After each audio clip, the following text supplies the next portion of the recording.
This is Alex Harris for Seconds Out. I'm joined by super flyweight Sonny Edwards. Sonny, how you feeling today? Yeah, I'm feeling good. I think this is my first interview of Seconds Out. How you feeling? How have you found this camp?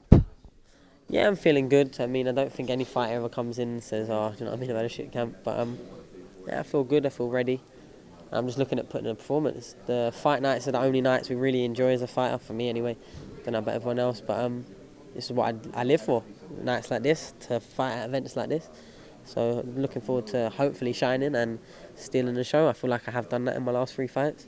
I think that was the general opinion that I did in my last three fights. So yeah, just keep the ball rolling and hopefully push on after this.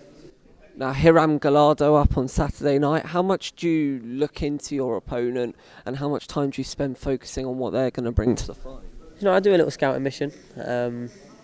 Usually I get sent an opponent, you get sent a box rec, have a quick go on YouTube or whatever, and I watch usually 30, 40 seconds before I've made my mind. Probably even less than that. I look at them straight away, and then I'm that confident in my own ability. Then I just send it to Grant. I've said yes already to a few fighters. Like when I got off of Granados at 4 weeks' notice, I'd said yes before I'd even asked Grant, but he said not to do that again.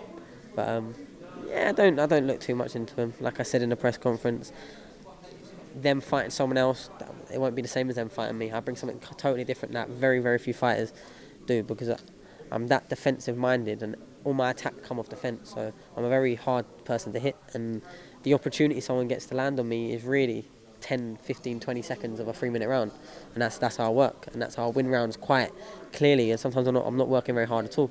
I'm scoring, moving, and then when I want to let my hands go, I try and mix it up.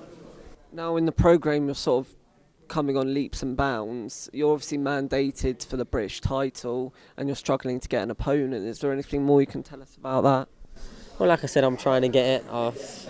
I know that Frank Warren and the team have offered it to so many fighters, even fighters in the same stable. They don't want to know. Like they said up there, they say when the time's right, when the time's right. Yeah, that's what every fighter says, but they don't want it now. And I can only take it as a compliment, because it must mean that they really rate me to the stage of they think I'm going to be fighting for world titles and winning world titles, and that's what they're waiting for. Otherwise, really, there's not too many titles more prestigious and bigger than a British title. Look at this massive fight behind us. The reason we're here, the Bar Gorman, for a British title. Like, I don't. People need to get their head out of cloud cuckoo land. Like they just want easy fights and they want to keep conning people. I'm not really in that game. If I lose, I lose. I take it on my chest. I'll come back. I don't think, and I've never thought that I'm unbeatable and I'm invincible, because I lost as an amateur and I can lose as a pro. I've said it before, and some people lose and they can't come back for it because their head's gone and they don't believe in themselves. But that's not me. Do you know what I mean? So, like I said, I will be risking my own at every single opportunity I can. I want the big fights, but at the same time, people can't get frustrated at me or who I'm fighting or etc. because I'm trying to get these big fights. Every time a date comes up, I'm trying to get the biggest fight I can. And if there's not a good, there has to be a time frame. I need 7-8 weeks to know when I'm fighting with my opponent, etc. So if these fights don't come, I'm going to stay busy. I'm going to still be fighting on TV bills and building my profile up. I don't need any of these British fighters. You can't name any other British fighter that's on a bigger platform than me at my weight, apart from world champions, and that's my brother and Cal Yafai. They're the other two. Cal Yafai super flyweight, my brother flyweight. There's not bigger profile than what I've got and getting the opportunities that I'm getting now. Andrew Selby, talent-wise, at it as well, but now he's signed with MTK. We're probably going to see it now. We weren't seeing it when he had to go to Mexico to fight his world title eliminator, for example. Do you know what I mean? So he weren't getting that. And it was a crying shame. And I'm glad that he's with MTK now. He'll get looked after. Maybe that's a massive fight for me in the future. On 100% I'd be interested in. There's not a single fighter in the world that would be a straight no. At this weight, at flyweight, I can make flyweight comfortably. So I'm good where I'm now. And I'm only 23. People forget that. Because I'm so ambitious, people don't realise I'm only 11 fights in. I've been boxing as a pro for less than 3 years. But I'm here for the big fights. I don't care, win, lose or draw. I just want the big nights, big fights. I believe in myself that much that it's going to take a very good fighter to beat me. Now, you've won the WBO European WBO International. Saturday you're fighting for the IBF International. It obviously you said it gets a bit long when you're trying to find British fighters to fight you, and they don't want to know. So could you see yourself being fast tracked to a world title sooner rather than later?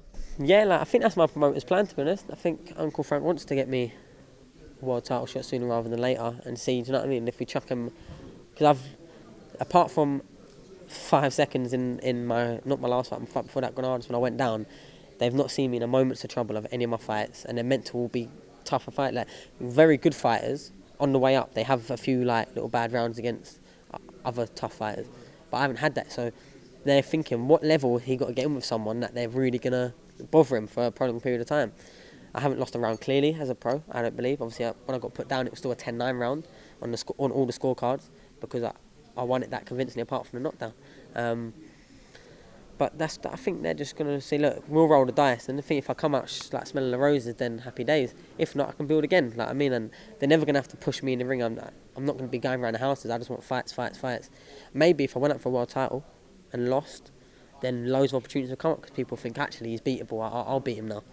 So I'm in a good place, like I said. I didn't enjoy boxing. So win, lose or draw, I just want to fight. I mean, you've only really got to look at your brother. He took a world title shot at quite a young age, quite early on in his career with Casemiro. Came up short that night, but went away, worked hard, and now he's WBC flyweight champion. So it must help to have someone like, obviously he's your brother anyway, but to have him in the camp with you, it must give you some confidence in taking risks like that so early on. Yeah, I guess we're built differently to a lot of fighters. This is our life, do you know what I mean? And at the same time, it's a sport. You can lose on one day, and then look at history tells it the story all the time. Look at like Sugar Ray Leonard when he got beat by Duran, and then however many months later came back and made him quit. Do you know what I mean? It's so many things going into boxing. If you get so caught up in trying to protect your own and that sort of invincible like mentality, then that's a negative thing to have. To be honest, just be real to yourself. Try and get to the highest level you can and try and stay at that level for as long as you can. That's what I'm trying to do. Whether that's British level, whether that's European, whether that's world level, I want to get to the highest level and just keep fighting. Because real class shows and real class is permanent. So as long as you train hard and stay dedicated and keep the love for the sport, then look at how many world champions have got early losses or lose at world level, then come back and fight a different world champion and beat them. I mean, so there's so much opportunities, and like I said, I love the game. I'm getting to the point now where I'm building a good profile.